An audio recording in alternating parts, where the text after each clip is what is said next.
Jadi ada seorang cowok namanya Chandra. Chandra ini bisa dibilang berangkat dari keluarga yang cukup kaya. Bokapnya Chandra tuh petinggi di suatu perusahaan, dia emang tajir lah. Dan mereka ini tinggal di Bandung by the way. Nah, bokapnya Chandra ini punya banyak tanah dan rumah, dan juga udah nyiapin rumah buat anak-anaknya yang nantinya masing-masing udah pada punya keluarga sendiri. Chandra ini umurnya hampir 30-an dan kerja juga di perusahaan bokapnya. Nah, di tahun 2017 akhirnya Chandra nikah sama pacarnya. Sebut aja nama pacarnya ini Tira. Dan mereka tinggal di salah satu rumah yang dikasih sama bokapnya Chandra yang gue bilang tadi, di daerah Bandung juga. Nah, rumah yang dikasih ke Chandra ini rumah yang udah rada tua, gak gede-gede banget juga. Rumah yang tanahnya sedang, rumahnya gak tingkat. Interiornya juga emang udah rumah lama gitu, tapi layak dipakai. Karena udah diberesin sama bokapnya Chandra, biar Chandra bisa langsung pakai rumahnya sama istrinya gitu loh. Singkat cerita, Chandra dan Tira ini pindahlah ke sana, ke rumah itu. Dan seminggu 2 minggu, semua lancar-lancar aja. Sampai di satu malam, kondisinya Chandra ini baru balik dari kantor. Terus dia ke kamar mandi buat buang air besar. Duduklah tuh dia sambil main HP. Lagi asik-asik main HP, tiba-tiba Chandra ini ngerasa dari belakang tuh kayak ada sesuatu yang nyentuh punggungnya dia gitu. Refleks Chandra nengok ke belakang. Gak ada apa-apa. Dia mikir, oh mungkin gue salah aja kali, salah ngerasa gitu. Lanjutlah dia main HP lagi sambil buang air besar. Tapi gak lama setelah itu, Chandra ngerasa lagi ada sesuatu yang nyentuh punggungnya untuk kedua kalinya. Dan kali ini dia ngerasa yang nyentuh punggungnya tuh kayak rambut yang dikibas ke punggungnya dia gitu loh. Kebayang gak sih Muy? Nat? Oh iya ya. Chandra ngerasa aneh karena ya Chandra tuh rambutnya pendek.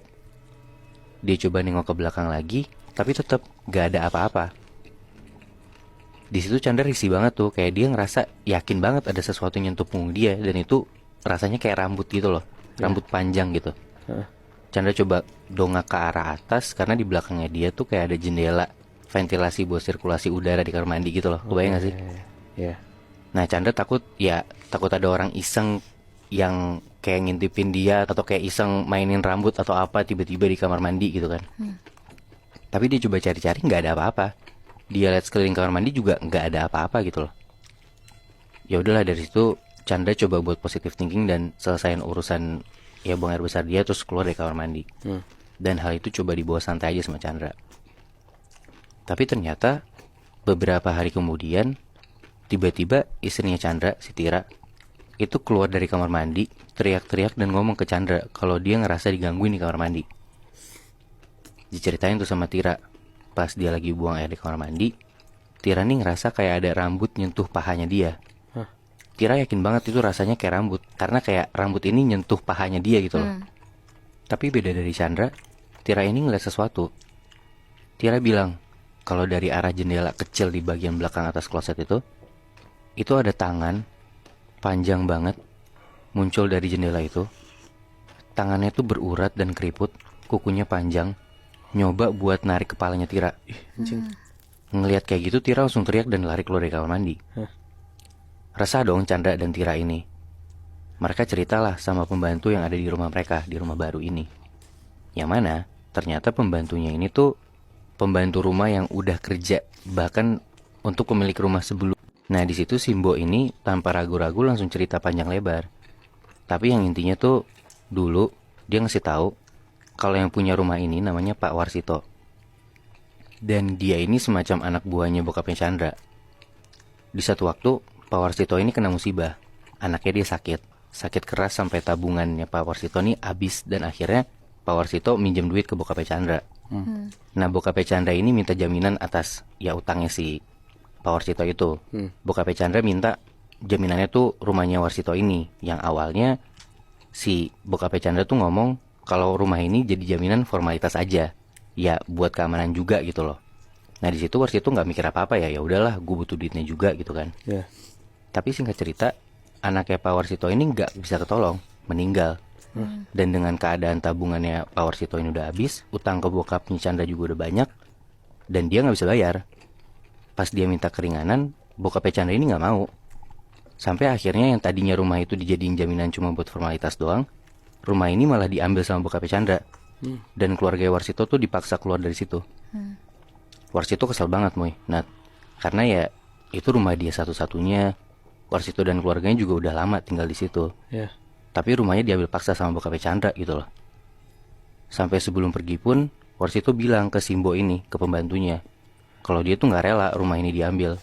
Dan dia ngomong kalau dia bakal bikin rumah ini nggak nyaman buat ditinggalin bokapnya Chandra ataupun siapapun yang bakal tinggal di situ. Oh. Nah, pembantunya Simbo ini itu ngira itu cuman omongan biasa aja, kayak cuman ancaman aja gara-gara Warsito kesel rumahnya diambil. Ya. Makanya Warsito ngomong kayak gitu. Tapi ternyata ngedenger ceritanya Chandra sama Tira, jadilah apa yang diancam sama Warsito itu beneran kejadian kan. Pembantunya ini pun udah ngasih tahu ke bokapnya Chandra tentang apa yang dibilangin sama Warsito, kayak ancaman itu. Dan malah Simbo ini dimarahin balik sama bokapnya Chandra. Setelah denger kayak gitu, Chandra dan Tira nih emang takut. Tapi mereka coba buat ya tahan lah dan banyakin ibadah, coba banyakin doa di rumah. Mereka juga coba pakai kamar mandi yang lain, gak pakai kamar mandi yang biasa mereka pakai. Ya. Tapi ternyata gangguannya gak berhenti di situ, Moy. Nah, di suatu siang, tiba-tiba Tira tuh teriak dari kamar mandi. Kamar mandi yang beda dari yang pertama ya. Dan begitu disamper sama Chandra, Tira ini ketakutan dan bilang kalau dia ngelihat ada ular keluar dari kloset kamar mandi mereka. Tapi di saat yang bersamaan, Chandra di situ nggak ngeliat apa-apa, Moy. Nah, Chandra nyoba buat nenangin istrinya kayak, mana nggak ada apa-apa. Nih coba disiram nih klosetnya ya, tuh nggak ada apa-apa kan. Tapi Tira tetap takut. Bahkan sampai dia harus ditemenin di dalam kamar mandi setiap saat. Bahkan kalau mandi pun harus ditemenin karena Tira tuh setakut itu. Ya. Nah, beda sama Tira, Chandra ini masih berani lah ke kamar mandi sendiri. Yang mana pernah di satu waktu, Chandra ini pernah lagi mandi sendirian, pakai shower dari atas gitu kan. Tiba-tiba si Chandra ini pas lagi mandi, dia ngerasa kayak ada rambut yang nyentuh punggung dia. Lagi, Moy. Nah, refleks Chandra matiin shower. Chandra ngeliat tuh ke sekeliling. Tapi nggak ada apa-apa, Moy. Nah, ya udah tuh dia coba lanjut mandi lagi. Tapi lama-lama Chandra ngerasa ada hal yang aneh. Kayak lo pasti kalau lagi mandi dan lo shampoan, lo pasti nyium ya bau shampoo lo wangi gitu kan, Moy. Nah, Iya. ya nggak sih? Nah, Chandra ini nggak nyium bau wangi dari rambutnya dia, tapi dia tuh nyium air yang jatuh di badannya dia dan kepalanya dia itu baunya bau amis. Sampai badannya Chandra ini ikutan bau amis juga. Dari yang merem lagi shampoan, Chandra matiin shower, dia coba kucek mata, dan pas Chandra buka mata ternyata dia ngelihat badannya dia itu merah semua, dan air yang ada di lantai itu merah semua bau amis. Darah, Wi. Iya, beneran kayak darah berceceran di lantai kamar mandinya dia. Dan ya itu darah yang keluar dari shower gitu loh. Tapi pas showernya coba dihidupin lagi sama Chandra, yang keluar air biasa, Moy. Nah, sedangkan yang di lantai itu beneran darah, itu aneh banget kan? Iya. Wah, di situ Chandra ngerasa makin gak beres nih rumahnya dia. Udahlah, dari situ dia buru-buru selesaiin semuanya, dikeringin badannya, keluar kamar mandi tuh dia. Lanjut dia mau taruh baju kotor nih di ember di bagian belakang rumahnya dia. Tapi pas dia mau taruh baju kotor di ember, Chandra nih ngeliat di dalam ember itu kayak ada rambut gitu di balik baju-baju kotor itu. Dan pas Chandra lihat makin ke bawah, dia korek-korek baju dalam situ, ternyata Chandra nemu di dalam ember ini ada kepala, rambutnya gondrong panjang banget. Dan refleks Chandra teriak dan lari ke istrinya. Akhirnya beneran lah muncul tuh, Moy. Nat, bentuk makhluk yang dikirim sama Warsito untuk penghuni di rumahnya dia itu. Gimana, Bi? Kepala yang ada di ember ini, Moy, bentuknya kayak nenek-nenek, rambutnya panjang, tapi matanya nggak ada, Anjing. dan mulutnya kebuka gede banget. Dan semenjak kejadian itu, Moy, Nat, Chandra dan Tira tuh langsung ngomong ke bokapnya Chandra kalau Chandra dan Tira ini mau pindah ke tempat lain. Tapi mereka berdua nggak berani bilang ke bokapnya ada apa di rumah itu atau apa yang gangguin mereka. Karena Chandra ini tipe anak yang gak berani bantah bokapnya gitu loh. Ditambah bokapnya ini keras dan emang gak percaya sama hal-hal mistis.